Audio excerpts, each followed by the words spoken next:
بسم اللہ الرحمن الرحیم. السلام علیکم. Welcome to Tanveer React. Youngest girl ask very interesting question to doctor Zakir Naik. چھوٹی سی بچی کا ایک معصومانہ سوال. اس نے ایسا سوال کیا کہ ساری محفل ہنسنے لگی اور ڈاکٹر ذاکر نائک صاحب ایک سوچ میں پڑ گئے، کیونکہ بچے جو بھی سوال کرتے ہیں وہ بہت ہی مشکل سوال کرتے ہیں. سوال بہت ہی معصومانہ سوال تھا، لیکن ڈاکٹر ذاکر نائک سے بھی ہنسنے لگے. تو وہ کون سا سوال تھا جو اس لڑکی نے، چھوٹی بچی نے ڈاکٹر ذاکر نائک صاحب پہ کیا؟ تو وہی سوال آج کی ویڈیو میں ہم دیکھیں گے کہ کون سا سوال تھا. تو چلیے دوستو ویڈیو سٹارٹ کرتے ہیں.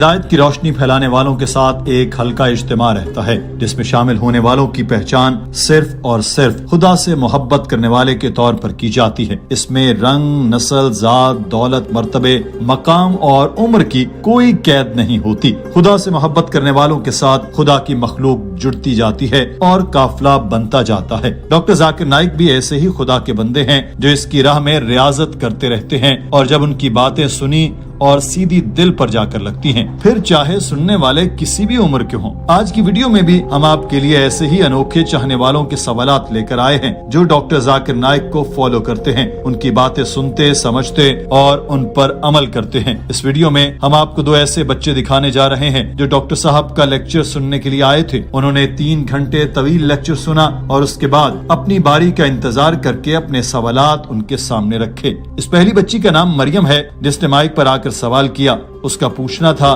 کہ اگر کوئی بہت ہی برا کام کرتا ہے تو ایسے انسان کے لیے قرآن پاک میں کون سی سزا ہے؟ آپ اس بچی کے سوال سنیے، پھر آپ کو ڈاکٹر ذاکر نائک کا جواب بھی سناتے ہیں. السلام علیکم. My name is Mariam.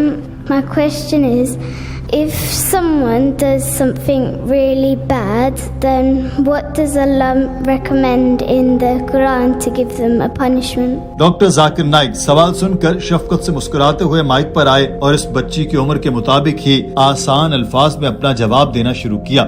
Doctor صاحب نے بتایا کہ اللہ تعالیٰ مختلف طریقوں سے انسانوں کی رہنمائی فرماتا ہے. اسی میں ایک طریقہ یہ بھی ہے کہ اگر کوئی گناہ کرتا ہے تو اس کو سزا دی جاتی ہے، وہیں دوسری طرف گناہ نہ کرنے پر انعام کا بھی اعلان ہے. مثال کے طور پر اگر کوئی شخص شراب پیتا ہے تو اس کے لیے سزا ہے، جو نہیں پیتا اس کے لیے انعام ہے. انعام دنیا میں بھی ملتا ہے اور آخرت میں بھی. آخرت میں جنت ملے گی اور دنیا کا انعام یہی ملے گی. اس کی ایک مثال ایسے ہے کہ شراب پینے سے کئی بیماریاں لگتی ہیں اور ان میں سب سے بری بیماری ہے جگر خراب ہو جاتا ہے، جو جان لیوا بھی ہوتا ہے. جو شراب نہیں پیتا اللہ تعالیٰ اس کو صحت انعام میں دیتا ہے، مگر آپ کے سوال کے مطابق گناہ جیسا ہوگا سزا بھی ویسی ہی ملے گی. اللہ تعالیٰ قرآن پاک میں کہتا ہے کہ اللہ تعالیٰ اگر چاہے تو ہر گناہ کو معاف کر دے گا، مگر شرک ایسا گناہ ہے جس کی معافی نہیں. شرک یہ ہے کہ اللہ تعالیٰ کے سوا کسی اور کو معبود سمجھنا. جو بھی یہ گناہ کرتا ہے اس کی معافی نہیں ہے جب تک کہ سچے دل سے توبہ نہ کر لے اور ہمیشہ کے لیے تائب ہو جائے. That if someone does a sin, then there is a punishment for that. On the other hand, that if you don't do that sin, then there's a reward for you.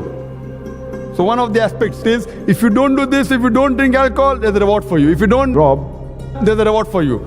And the reward will be here, also in the akhirah. But the point to be noted, depending upon the sin, is the punishment given. But Allah says in the Quran in Surah Nisa, chapter number 4, verse number 48, and Surah Nisa, chapter number 4, verse number 116, that Allah subhanahu wa ta'ala, if He pleases, He may forgive any sin, but the sin of shirk He will never forgive. Shirk, associating partners with God, اللہ سبحانہ و تعالیٰ will never forgive. Doctor Zakir Naik نے اس بچی کو سمجھایا کہ بطور مسلمان ہمارے بھی کچھ فرض ہیں. ہمارے پیارے رسول حضرت محمد صلی اللہ علیہ وسلم نے فرمایا کہ تم میں سے جو شخص کوئی برائی دیکھے وہ اسے اپنے ہاتھ سے بدل دے. اگر وہ اس کی طاقت نہیں رکھتا تو پھر اپنی زبان سے بدل دے. اگر وہ اس کی بھی طاقت نہیں رکھتا تو پھر اسے اپنے دل میں برا جانے، اور یہ ایمان کا کم درجہ ہے. اور قرآن پاک میں بھی اللہ تعالیٰ کا یہی فرمان ہے. ارشاد باری تعالیٰ ہے کہ تم سب امتوں میں سے بہتر ہو جو لوگوں کے لیے بھیجی گئی ہیں. اچھے کاموں کا حکم کرتے رہو اور برے کاموں سے روکتے رہو، اور اللہ پر ایمان لاتے ہو. اور اگر اہل کتاب ایمان لے آتے ہیں تو ان کے لیے بہتر تھا. کچھ ان میں سے ایماندار ہیں اور اکثر ان میں سے نافرمان ہیں. ہمیں گناہ ہوتا دیکھ کر اس کو روکنا چاہیے اور اچھے کام کی دعوت دینی چاہیے. ناظرین، اس کے بعد ایک اور مسلمان اور باحجاب بچی مائک پر آئی. اس نے بھی ڈاکٹر ذاکر نائک سے سوال کیا. اس بچی کا نام سیرت تھا اور یہ 6ٹھی کلاس کی طالبہ تھی. اس بچی نے سوال کیا کہ دوسروں کو تعلیم دینا لازمی ہے، مگر اس کے لیے سب سے پہلے خود بھی کچھ آنا چاہیے. ہمیں ہمیں کیا تعلیم حاصل کرنی چاہیے کہ دوسروں کی تشنگی دور کر سکیں. Assalamu alaikum. My name is Sagal. I'm in year 6 and my question is, how can we start educating ourselves in the deen so we may educate others in the ummah, and what is the basic we should know?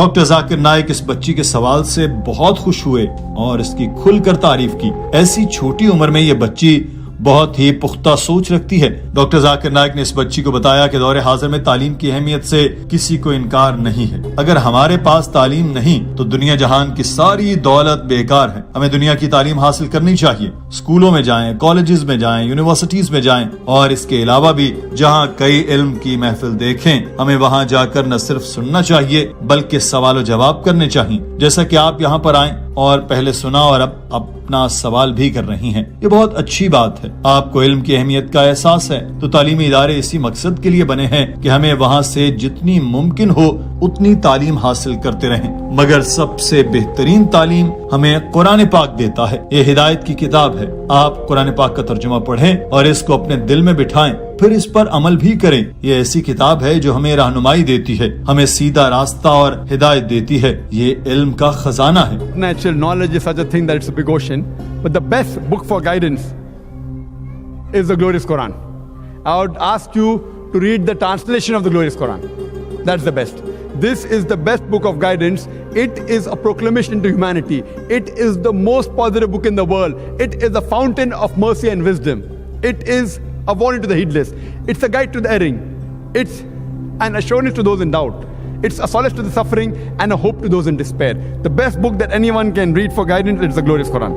Doctor Zakir Naik کا کہنا تھا کہ جیسے اللہ تعالیٰ نے حضرت محمد صلی اللہ علیہ وسلم کو اس جہان میں صرف مسلمانوں کے لیے نہیں بھیجا بلکہ قیامت تک تمام انسانوں کے لیے رحمت بنا کر بھیجا ہے, ایسے ہی ان پر قرآن پاک نازل فرمایا. وہ بھی صرف مسلمانوں کے لیے نہیں ہے بلکہ وہ پوری انسانیت کے لیے ہے, تاکہ قیامت انسان چاہے جس مذہب سے بھی تعلق رکھتے ہوں, اگر وہ ہدایت اور علم پانا چاہیں تو وہ قرآن پاک سے استفادہ کر سکتے ہیں. اللہ تعالیٰ نے قرآن پاک انسانوں کی آسانی کے لیے نازل فرمایا. اللہ تعالیٰ قرآن پاک میں فرماتا ہے کہ اگر تمہیں کوئی مشکل آئے تو ان سے پوچھو جن کے پاس علم ہے, یعنی عالموں سے پوچھو. 1980 اور 90 کے درمیان چند عربوں نے قرآن پاک میں ایمبریولوجی کے جتنے بھی حوالے دیے ان کو اکٹھا کیا اور اس کا ترجمہ کر کے پروفیسر کیتھ مور کے سامنے پیش کیا. پروفیسر کیتھ اس وقت دنیا کے سب سے بڑے ایمبریولوجی کے ماہر تھے اور یونیورسٹی آف ٹورنٹو میں ہیڈ آف ڈپارٹمنٹ تھے. ان کے سامنے ترجمہ پیش کر کے پوچھا کہ آپ کا اس بارے میں کیا کہنا ہے. تو پروفیسر نے کہا کہ جتنی بھی آیات قرآن پاک میں ہیں اور ایمبریولوجی کا ذکر کر رہی ہیں وہ اکثر 100% صحیح ہیں, لیکن چند آیات ہیں جو میں نہیں کہہ سکتا کہ صحیح ہیں, لیکن میں انہیں غلط بھی نہیں کہہ سکتا کیونکہ میں خود بھی نہیں جانتا. اس ترجمے میں 2 آیتیں تھی جو سورہ الگ کی پہلی 2 آیات ہیں جن کا ترجمہ ہے کہ اپنے رب کے نام سے پڑھیے جس نے سب کو پیدا کیا, اس نے انسان کو لوتھڑے سے پیدا کیا.